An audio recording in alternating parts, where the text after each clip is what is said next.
നമ്മുടെ രാജ്യം ഇഷ്ടംപോലെ യുദ്ധങ്ങളെ കണ്ടു.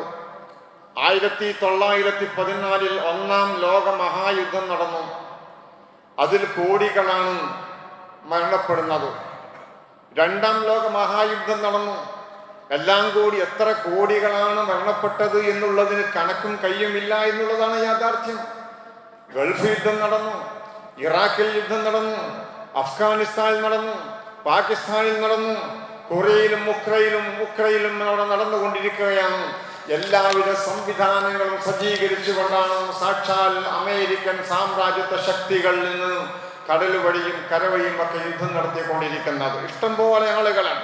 ഈ കാണുന്ന യുദ്ധങ്ങളൊക്കെ വ്യത്യസ്തങ്ങളാണെങ്കിലും അതിൻ്റെ ലക്ഷ്യങ്ങളും വ്യത്യസ്തങ്ങളാണ്.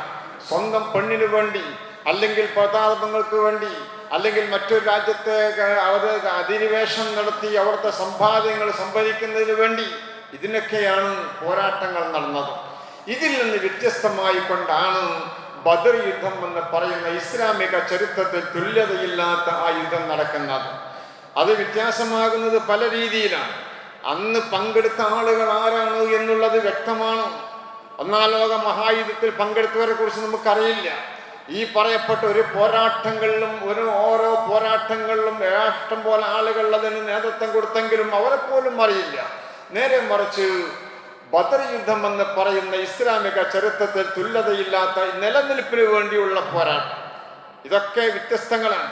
എണ്ണയ്ക്ക് വേണ്ടിയാണ്. സാമ്രാജ്യത്വ ശക്തികൾ രാജ്യത്ത് അധിനിവേശം നടത്തുന്നത് പെണ്ണിനും പൊന്നിനും വേണ്ടിയാണ്. എണ്ണയ്ക്ക് വേണ്ടിയാണെങ്കിൽ അന്ന് നടന്ന പോരാട്ടം ഇതിനൊന്നും വേണ്ടിയായിരുന്നില്ല. അന്ന് നടന്ന പോരാട്ടം അവിടെ വിശ്വാസത്തിന്റെ സംരക്ഷണത്തിന് വേണ്ടിയായിരുന്നു. അവിടെ വിശ്വാസം സ്വന്തം നാട്ടിൽ നിന്ന് ആട്ടിയോടിക്കപ്പെട്ട് മദീനയിൽ ചെന്ന് അവിടെയും സ്വസ്ഥമായ ജീവിതം നൽകാതെ വന്നപ്പോഴുള്ള അവസാനത്തെ ആയുധമായിരുന്നു ചെറുത്തുനിൽപ്പ് എന്ന് പറയുന്നത്. ഏത് വിഭാഗത്തിനും ഒരു ചെറുത്തുനിൽപ്പുണ്ട്. ആ ചെറുത്തുനിൽപ്പിന്റെ സന്ദേശമാണ് ബദർ നമുക്ക് നൽകുന്നത്.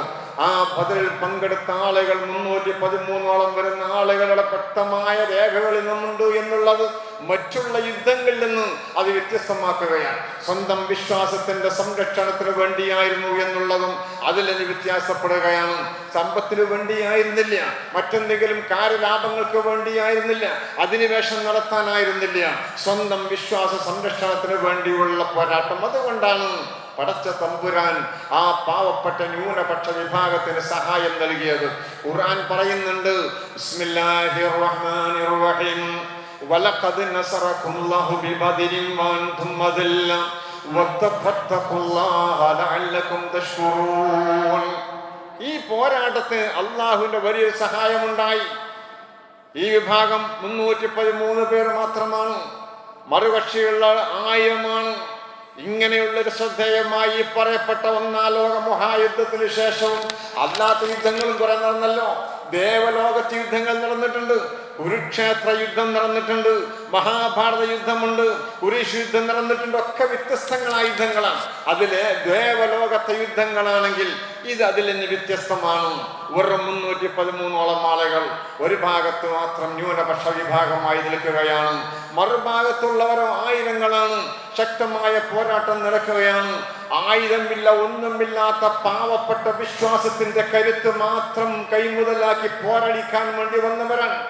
ഇനി രക്ഷയില്ലെന്ന് മനസ്സിലാക്കി പോരാട്ട വീര്യം പറഞ്ഞുകൊടുത്ത് അവർക്ക് അച്ചടക്കവും മര്യാദയും ഒരു പോരാട്ടത്തിന്റെ മഹത്വങ്ങളും പറഞ്ഞുകൊടുത്താണ് ആയുധസജ്ജരായ ശക്തന്മാരോട് നേരിടാൻ വിശ്വാസത്തിന്റെ കരുത്തുമായി യോദ്ധാക്കളായി ഇറങ്ങുന്നത്, പടക്കളത്തിൽ ഇറങ്ങുന്നത്. ഇതിന് തുല്യതയില്ലാത്ത പോരാട്ടമാണ്. കേവലം കുറഞ്ഞ ആളുകൾ മരണപ്പെട്ടിട്ടുള്ളൂ എങ്കിലും ആ പോരാട്ടത്തിൽ പങ്കെടുത്ത ആളുകൾ അനുസ്മരിക്കുകയാണ് എല്ലാവരും. ഓരോ വർഷവും നമ്മൾ അനുസ്മരിക്കുകയാണ്. മറ്റുള്ള ഒരൊറ്റ യുദ്ധങ്ങൾക്കും ഇതുപോലെയുള്ള അനുസ്മരണങ്ങൾ നടക്കുന്നില്ല. 1400 വർഷമായിട്ട് പോലും ഇതുവരെ അതിൽ പങ്കെടുത്ത ആളുകളെ പേര് പോലും മനഃപ്പാടമാണ്. ഇത്രമാത്രം സ്വാധീനം ചെലുത്തിയൊരു പോരാട്ടം. എന്നാൽ നിലനിൽപ്പിന് വേണ്ടിയുള്ള പോരാട്ടം അത് ബദറിനെ വ്യത്യസ്തമാക്കുകയാണ്, മറ്റുള്ള യുദ്ധങ്ങളിൽ നിന്ന് വ്യത്യസ്തമാക്കുകയാണ്. തന്നെയുമല്ല അതിൽ പങ്കെടുത്ത ആളുകൾക്ക് വലിയ മഹത്വമുണ്ട്. ഈ പറയപ്പെട്ടൊരു യുദ്ധത്തിലും പങ്കെടുത്തവർക്ക് പ്രത്യേകമായ പ്രാധാന്യമില്ല, മറ്റു യുദ്ധങ്ങളിൽ പങ്കെടുത്തവർക്കുമില്ല. പക്ഷേ ബദർ യുദ്ധത്തിൽ പങ്കെടുത്തവർക്കും പല കാരണങ്ങളാലും അതിൽ പങ്കെടുക്കാൻ പറ്റാതെ പോയവർക്കും വലിയ മഹത്വമാണ്. മഹാനായ ജിബ്രീൽ അലൈഹിസ്സലാത്തു വസ്സലാം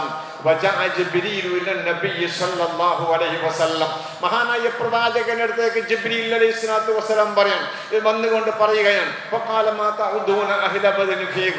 നിങ്ങളുടെ അഹ്ല ബദറിന് എന്താണ് അവിടെ അവസ്ഥ, എന്താണ്, എങ്ങനെയാണ് നിങ്ങൾ കാണുന്നത്?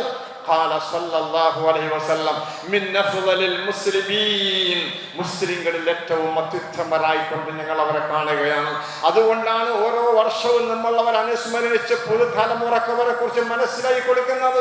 ഇതുവരെ ഒരു പേര് പോലും മറക്കാതെ മനുഷ്യ ഹൃദയങ്ങളിൽ വളരെ ആദരവോടെ കാണുന്നത്. അതുകൊണ്ടാണ് അവർ പെണ്ണിനു വേണ്ടി പോരാടിയവരല്ല. അവർ ഒരു രാജ്യത്ത് അധിനിവേശം നടത്താൻ വേണ്ടിയുള്ള പോരാട്ടമായിരുന്നില്ല. അത് സ്വന്തം കരുത്തുറ്റ വിശ്വാസത്തിന്റെ സംരക്ഷണത്തിന് എത്ര വലിയ സിദ്ധസജ്ജരായി വന്നാലും അവരോട് ഏറ്റുമുട്ടാൻ ഞങ്ങൾ തയ്യാറാണെന്ന് പറയുന്നൊരു വലിയൊരു സന്ദേശമാണ് ബദറിന്റെ സന്ദേശം. സമാനമായ സംഭവങ്ങളാണ് നടന്നുകൊണ്ടിരിക്കുന്നത്. സകല ആയുധങ്ങളുമായി, എല്ലാ പടക്കപ്പലുമായി, മറ്റേടത്ത് എല്ലാ സംവിധാനങ്ങളുമായി അഹങ്കാരത്തിന് കാല് മുളച്ചാൽ അത് ഈ പേര് പറയാൻ പറ്റുമെന്ന് പറയപ്പെടാൻ പറ്റുന്ന ആ ഒരു മനുഷ്യനാണ് വന്നത്. അഹങ്കാരത്തിന്റെ അതിന് കയ്യും കാലും വെച്ചാൽ ഈ മനുഷ്യൻ വന്നുകൊണ്ടാണ് ഇന്ന് പോരാട്ടം നടക്കുന്നത്. അഹങ്കാരികളെ ഒരിക്കലല്ലെങ്കിൽ പിന്നീട് പാഠം പഠിപ്പിച്ച ചരിത്രമാണ് ഈ ലോകത്തിന്റെ ചരിത്രമെന്ന് പറയുന്നത്. അതിന് ആര് എന്നില്ല, എത്ര വലിയ ആള് എന്നില്ല, ഒക്കെ പാഠം പഠിപ്പിച്ചിട്ടുണ്ട് എന്നുള്ളൊരു പൂർണ്ണമായ വിശ്വാസമാണ്, കരുത്തുറ്റ വിശ്വാസമാണ് നമുക്കുള്ളത്. ഖുമൈനി കൊല ചെയ്യപ്പെട്ടു എന്നുള്ളത് ശരിയാണ്. പക്ഷേ ആ കൊലപാതകം 86-ാമത്തെ വയസ്സിലൊരു വൃദ്ധനായ മനുഷ്യൻ മാളത്തിലേക്ക് പോയിക്കോളൂ എന്ന് പറയുമ്പോൾ എന്റെ പാവപ്പെട്ട ആളുകളെല്ലാം പോയിട്ടുണ്ടോ എന്ന് ചോദിച്ച് ഇല്ല എന്ന് പറഞ്ഞു.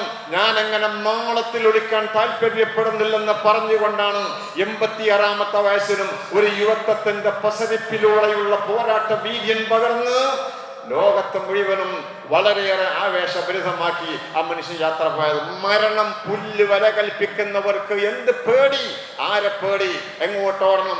വലിയ വലിയ സുരക്ഷാ സംവിധാനങ്ങളുള്ള ആളുകളൊക്കെ ഒരു അലാരം മുടങ്ങുമ്പോഴേക്കാണ് പെരിച്ചായികളെ പോലെ മാളത്തിലേക്ക് ഓടുന്ന ആ ഭീരുത്വം ഒരു വിശ്വാസിക്ക് ഉണ്ടാവില്ല. അവർക്ക് കരുത്തുറ്റ വിശ്വാസത്തിന് വേണ്ടിയുള്ള പോരാട്ടം നടത്തുമ്പോൾ മരണം അവർ പുല്ലുന്നത് അതവരുടെ ജീവിതത്തിന്റെ വലിയ സൗഭാഗ്യമായി കാണുകയാണ്. അതുകൊണ്ട് ഞാൻ പറയുന്നത്, വിശ്വാസികൾ വിശ്വാസവുമായി ബന്ധപ്പെട്ടുകൊണ്ടുള്ള പോരാട്ടം നടത്തുകയും മറ്റുള്ള അഹങ്കാരികളായ ആളുകൾ നമ്മോട് വന്ന് പോരാട്ടം നടത്തുമ്പോൾ അതിനെ ചെറുത്തു നിൽക്കുകയും ചെയ്യുന്നത് അത് വിശ്വാസത്തിന് കരുത്ത് പകരുന്നതാണ്. ലോകത്ത് യുദ്ധം നടന്നുകൊണ്ടിരിക്കുകയാണ്. വലിയ പോരാട്ടം 3-ാം ലോക മഹായുദ്ധത്തിലേക്ക് എത്തുമെന്നുള്ള ഒരു സാഹചര്യത്തിലാണ് ബദർ അനുസ്മരണം നടക്കുന്നത് എന്നുള്ളതും ശ്രദ്ധേയമാണ്. ജഗനിയന്താവായ തമ്പുരാനോട് ലോകത്തിന്റെ സമാധാനത്തിന് വേണ്ടി നമുക്ക് ദുആ ചെയ്യാം. അല്ലാഹു സുബ്ഹാനഹു വ തആല ലോകത്ത് സമാധാനം നൽകട്ടെ എന്ന് സർവശക്തനോട് നമ്മൾ പ്രാർത്ഥിച്ചുകൊണ്ടിരിക്കുകയാണ്. 5 നേരവും നാസിലത്തിന്റെ ഖുനൂത്ത് ഓതിക്കൊണ്ടിരിക്കുകയാണ് സമാധാനത്തിന് വേണ്ടി, ശത്രുക്കളുടെ മനസ്സ് നന്നാവാൻ വേണ്ടി, അവരുടെ സംഘടിത ശക്തി ഛിന്ന ഭിന്നമാകുന്നതിന് വേണ്ടി നമ്മൾ പ്രാർത്ഥിച്ചുകൊണ്ടിരിക്കുകയാണ്. അതുകൊണ്ട് എൻ്റെ പ്രിയമുള്ളവരോട് സൂചിപ്പിക്കുന്നത്, ഇൻഷാ അല്ലാഹ് ഇവരുടെ ഈ അനുസ്മരണം നടത്തുന്നതിലൂടെ അതിന്റെ സന്ദേശം അത് ഉൾക്കൊള്ളാൻ നമ്മൾ മുന്നോട്ട് വരണം. ജഗതം നിയന്താവായ തമ്പുരാൻ